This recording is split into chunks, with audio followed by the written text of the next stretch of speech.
$1,000 holiday cash sweepstakes. Welcome back. Before we get into this, there's something that Joy wants to say.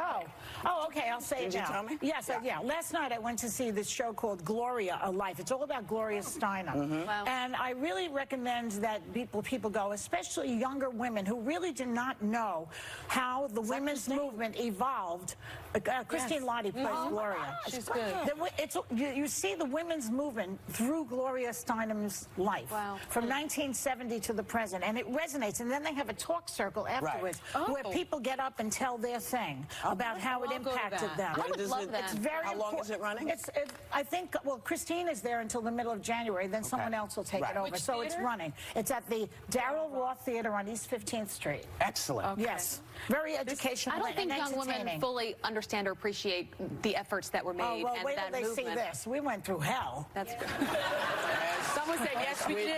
Yeah, we did. It's no joke. Yeah. That was no joke. Yes, baby. Our producers gave us Orrin Hatch tweets. He's always making fun of his age. This one says, when someone asks you to share your bacon. He's funny. obviously not doing it. I'm sure he has a staffer doing it. Or maybe he is. I don't know. But his Twitter is very funny. But he's about to be out of office. They were showing me these tweets to show. You know, he's going out of office. He's making fun of his age all the But he has nothing to lose by speaking against truth to power about Trump. Why does he say, even if he commits a crime, it's okay? I think there's more that's gone on behind the scenes. Twitter. I think favors have been done, and it's I have no complicated. idea. He needs to go But he to jail also won a too. Grammy, interestingly. Yeah. He won a Grammy. He writes music, too. Yeah, well, so did I. Yeah. And we all write music. I have not. You will, believe No, me, where are you you gonna will. cook? You'll No, nominate. You will read some book. You'll do something, and you'll get Or ready. sing. You might. No, you're not going to. You're not singing, Sonny. But you know. I'm not singing. I'm a great singer. You know what? Health experts say that the political climate has plenty of Americans going into the holiday season mad as hell. But they also say that there are lots of upsides to being angry. It helps you get your feelings across clearly because you're not worried about being polite. Yeah. It can motivate you to change something, and it's good for you to let it all out at once. I don't know about that. Well, I think there's a difference between just rage and righteous anger. You know, this country was founded on righteous anger. You know, Jefferson, all those guys, they were righteously angry. Yeah. And I would say one more thing about it. Comedy is basically the train behind comedy is anger if you're funny. Yeah. Bill Maher, Susie Essman, Larry David, me, you, we're all fueled by a certain amount of rage. Like, you know, but mine was about the powers that be. And that was where my rage came from. And you poke fun at it. I think when people are angry, they're not listening. So they're recommending that you can go in and get a job because you're angry enough to say, I stand up. But I think that's really not, because that's the wrong, well, that's what they're talking about. Yeah. Because you're now putting your anger out on somebody whose fault it isn't. No, but and I think that you have to be careful. I agree. You can be annoyed. You know, there's stuff that annoys you. You know, as Americans, stuff, whatever side you're on, annoys you, you know.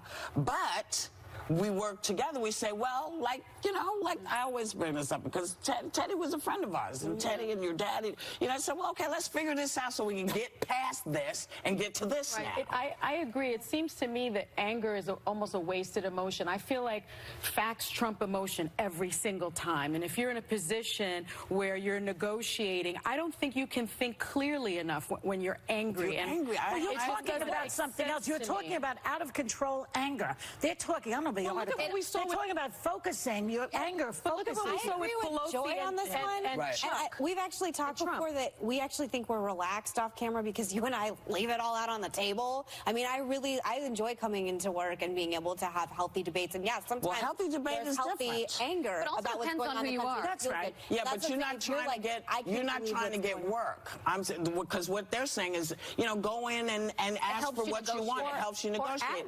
I think that it can be. Because most people aren't us. Yeah, that's fair. And so I think most people going in. You can't do what we do if I don't think we need this advice either. I think this table doesn't need to hear this. I think you got to keep it classy. All right. All right. Well, we I don't know agree if Joy on and that. I always keep it classy, but I certainly always. Well, you know Don't what? ask go to the job and say, you don't give me that job, Yeah. punch it. No, you're not going to get the job. No. We're out.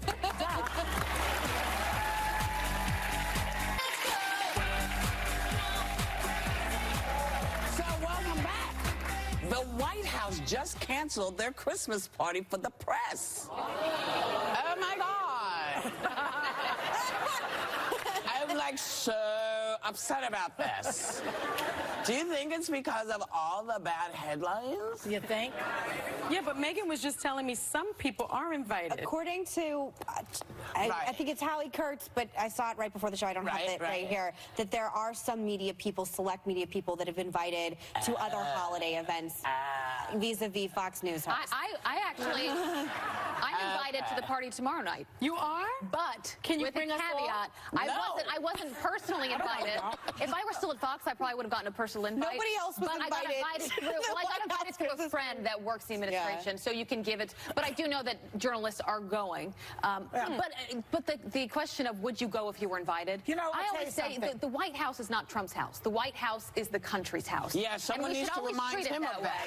Well, I went to Obama. But you know, the party that Donald Trump needs to worry about is the Democratic Party in January. In January. That's what the party has to worry about. No, Would you go if you were invited, Whoopi? No, I don't like going to the White House. I know that sounds crazy, but I don't like it. It makes me uncomfortable. I went to and it when doesn't matter Obama who's was in there. Right. It was It great. doesn't matter who's in White there. House makes you uncomfortable? Yeah. Is it because it's a Target? Yes. Yeah, I know you. Yes. I gotcha. And I'm, look, I can't help it. Okay. Yeah. Meaning like I've watched too terrorism. many movies. Yeah. This is why you can't watch ID channel. No. You should not watch movies. They have great. Because you start, because that's how my mind They works. have such great security. I mean, I worked at DOJ for so many no, years. I know there's great security. Great But security. Whoopi has a healthy sense of paranoia like I do. Yeah. But Just a Whoopi, if you healthy- went, you'd have to say, how do you do, individual one? I think it would be interesting to go. I would. Here's the I would thing. definitely go. And if you get a picture op, I mean, let's say he gets impeached. It's almost like you have a picture with Nixon. It's kind of. It's kind of cool. It's like a collector's It's a item. collectible, yeah, it's Here's true. the thing, though. I mean, just thinking forward. She's right. The White House, the White House is gorgeous over the holidays, Yeah, it is. regardless It's of who's beautiful. president. For the journalists, who we all know are the hardest workers in this industry, to have one day a year you can be invited to the White House and bring your children. And you leave with a problem collector's with DC item. parties, as you know, is nothing's off the record. Everybody's staring at each other and probably tweeting about what you're doing, what you're drinking, what you're Probably. saying. It is not a fun party to go to. Everyone is tense. Yes, and it's because not like a everybody's party thinking, party. Oh, shoot. What am I going to do? What's gonna going to be said? happen? What photo? Oh, did I just poop? That's what's going on. That's what people are thinking. When they're... It could be so interesting, though, to people watch. No, I can't. I'm sorry. I've could too do many it. movies. Too many movies with Didn't you with go guys. when Obama was there? I went once with Obama, and I went once with Clinton, and I didn't like it. I just thought there's too I many liked it. because I feel like there's too many I've never people been in to a thing. White House anything because everybody I love loses. Me too, actually. Except you get invited, I'm not invited. I'm not welcome Folks there. might have lost, Yeah. but they improved the country. Yeah, thanks, Whoopi. Merry Christmas. You didn't Merry go when Christmas, George baby. W. was president? No. Why not? Now, The parties are good. I don't know if you want a little flashback. My dad and President Bush didn't always get along either. yeah. We're scorched earth all the way around. Right, Doug? So I'm supposed to start this now. New York City is the place to be during Christmas. So I took my family on a tour of the holiday hotspots that my mother took me to, along with my big brother when we were kids. Check it out when we come back. Yeah.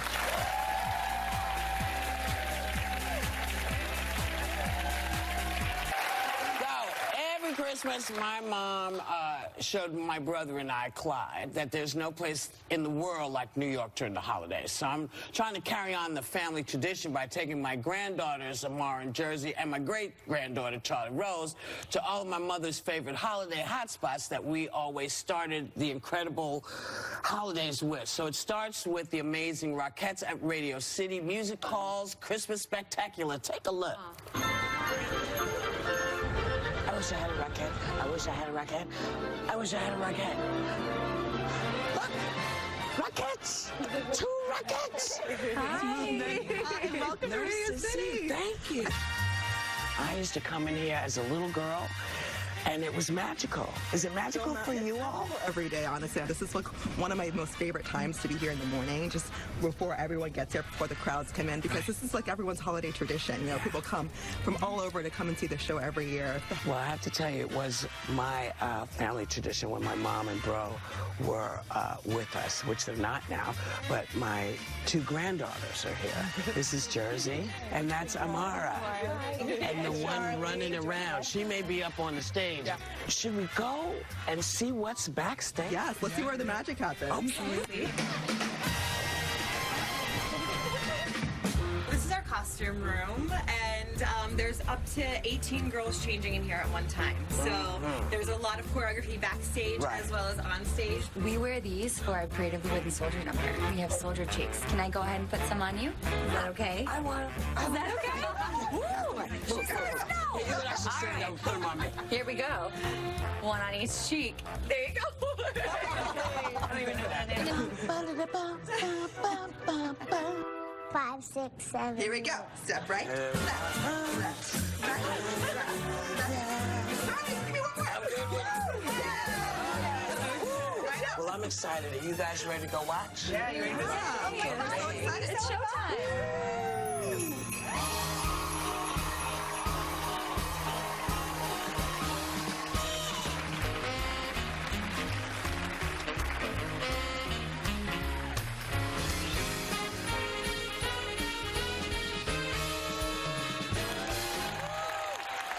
We'd always leave the Christmas spectacular feeling pretty good and thinking about the holiday spirit of giving and all that good stuff.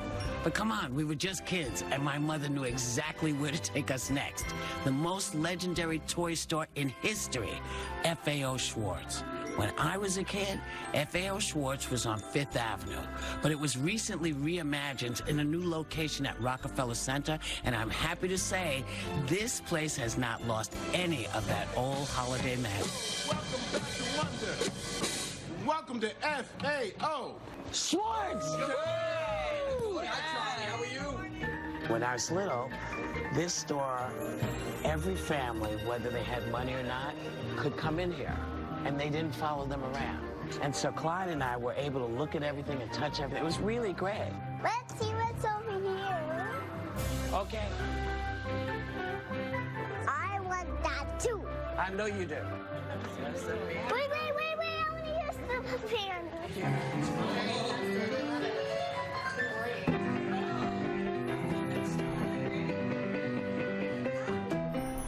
Now that we had visions of every single toy imaginable dancing in our heads, my mother knew she couldn't remember all of that, but she didn't have to, really, because Santa Claus himself had set up shop in the iconic store with those signature holiday windows, Macy's.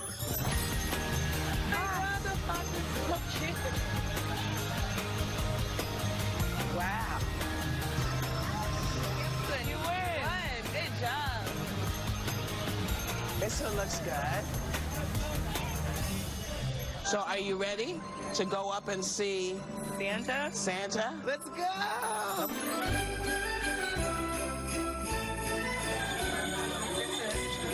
Well, hello.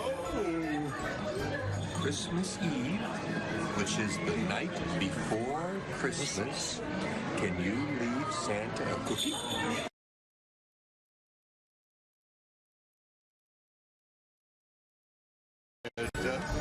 Merry Christmas, Happy Hanukkah, Happy Holidays, whatever you celebrate. Happy.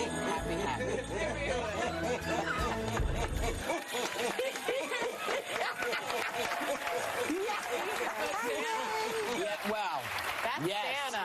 Well,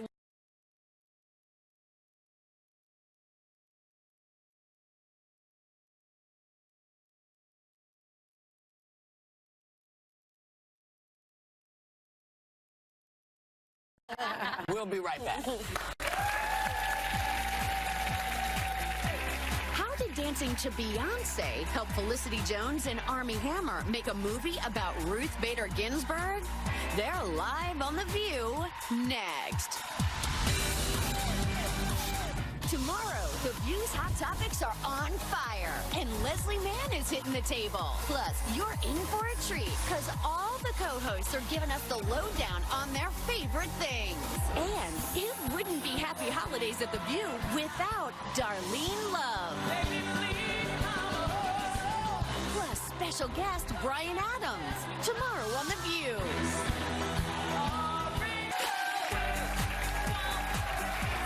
Felicity Jones and Armie Hammer joined forces in a new movie that couldn't be more timely in the era of Me Too and Time's Up.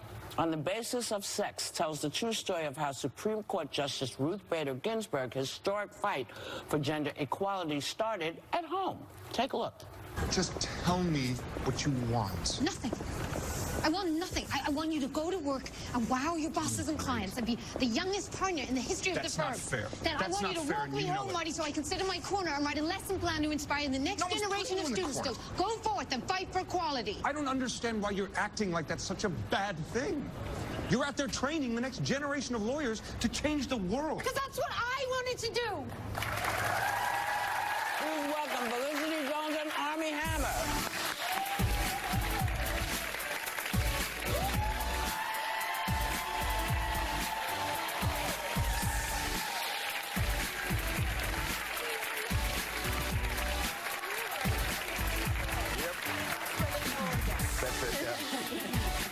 So, kids, hello. Hello. Hello. Hi, everybody. Hi. Yeah, all right. So, I hear, Felicity, that Ruth Bader Ginsburg attended the film in D.C. And did she like it? She did, yeah. Yeah, we got the thumbs up. She loved it. So it was a great moment sharing it with her. Yeah, it was fantastic to see her when she came out onto stage. She did a Q&A before, and she had leopard skin boots on. Oh, she's so sharp. She's a rock star. You really nailed her. You nailed the accent, and you know, I've met the Justice, and you were perfection as her. So I love the movie. The legal geek in me definitely did. And you say that it's a superhero movie. Yeah, kind of. I mean, look, she has this sort of aura and status of like a superhero. Yeah, but what I loved about the movie more than anything is that you see the human behind it, which makes it more accessible. This isn't a woman who flies or shoots laser out of her eyes. This is a woman who changed the world by using just her brain, and I loved that. I love that aspect. She does shoot lasers out of her eyes. It's amazing. And at 85, she is the oldest justice, I believe. Am I right about that? I think so. Maybe. And she literally recently broke 3 ribs. She fell, but she works out every single day with a trainer. What were your thoughts when you heard about that? No! The political stakes are pretty high right now without the notorious RBG. But I mean, this just shows you how tough she is and why it's no surprise she is a Supreme Court justice, because she fell and broke 3 ribs and went home. If I stubbed my toe on this table getting out of here, I'm like, I got to go to the hospital. I mean, she's tough. Yeah, she was back in the office the next day. She's a tough one. With 3 broken ribs, I understand you guys actually went to dinner with her before filming. What was that like? Yeah, it was tremendous. It was just about getting to know her on a more personal level and you know, finding out about the human behind the incredible icon. But it was wonderful when we were all sort of nervously waiting outside to go into her office to meet her, and we went in, and then I just noticed that she couldn't take her eyes off Armie Hammer. She's human. I can't even imagine having to prepare for that role, to play RGB, because she's an inspiration to so many people. How did you study for that role? How did you prepare for it? Oh, well, I mean, as you say, it's definitely nerve-wracking playing someone who is so deeply beloved and so many people look up to.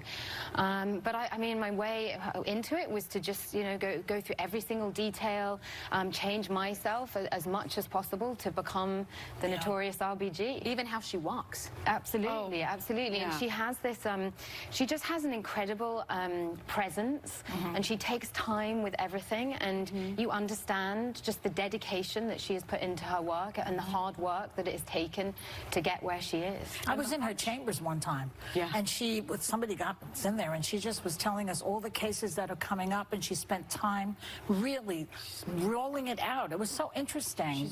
She's a hard worker. The other thing about the movie is you see that her relationship with her husband was very strong, that he was very supportive, backed her up, and I think did that resonate with you yourselves in your lives? Yeah, oh, for sure. Yeah. It's really funny because now that my wife has seen the movie, anytime I do something, if I get out of the car and I walk away, she'll go, well, Marty wouldn't do that. You're right. Oh, boy. You screwed yourself. Yeah, but just like living in that sort of character and walking in those shoes for a couple of months, I mean, I know for a fact that it made me a better partner and a better husband and a better father and all that stuff. And it's great to get to play, and it's also great to play a character like that feels kind of vastly underrepresented in film. Yeah, because that character does not get played very often because he's not the sexy one. Do you know what I mean? It's not sexy to be the equal of your partner. And he's a tax lawyer, but they work together on one of her first important cases, and a lot of people don't know that. He has a strong ego, I'm assuming, the guy. You know, he had a strong ego. Well, he was like super self-assured. Like he was incredibly confident and strong. So people look at him and they go, well, you kind of played a weaker man. I'm like, well, that probably says more about you to say that. But also, think about this. This is a guy who in the 50s and 60s and 70s existed in an equal partnership with his wife. He did the cooking, he did the cleaning, he did whatever he could to facilitate. And he was a great cook. For sure, he was an amazing cook. But imagine in the 50s, you're at home cooking for your family in like an apron, and your friends come over and they go, Marty, what are you doing? You're like, I'm cooking. Would you like something? He was really self-assured. You were chopping in the movie like a master chef. Are you a good cook too? I'd like to think so. Yeah. Oh, okay. That was off topic, but I just remembered it. What was also interesting in the movie was, and Whoopi talk about it all the time. She talks about the fact that women at that time had to get credit cards in their husband's name. Yes, baby. Yes. And I was just thinking. So Ruth Bader Ginsburg had to get a credit card in her husband's name. I mean, the world was against her every step of the way. Yeah, and it's how she just fought. She just pushed through it, and obviously with her husband and her family, and so much of their story is about how they did it together. And as you say, it's like men and women can achieve great things when they work in harmony with each other.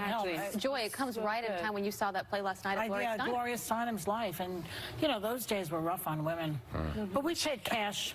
Credit card. If you had cash. Well, things didn't cost what they cost now. So. Felicity, I hear that you had an unusual way of loosening up before shooting your scenes. What was that? I mean, I always look to the phenomenal Beyonce. Preparing for any scene. She's just the perfect. It's particularly her music videos. And Kaylee and I, who plays my daughter beautifully in the film, it's when we were playing the scenes in the 70s, and we wanted to show the shift from the 50s, which was, you know, so much more controlled, and then when you get into the 70s, it's all about, you know, being a little bit looser, and so we would watch Single Ladies before we'd go and do a scene. The Single Ladies video. And we'd try and imitate the dance very badly. Did you get it down? Would you like to try?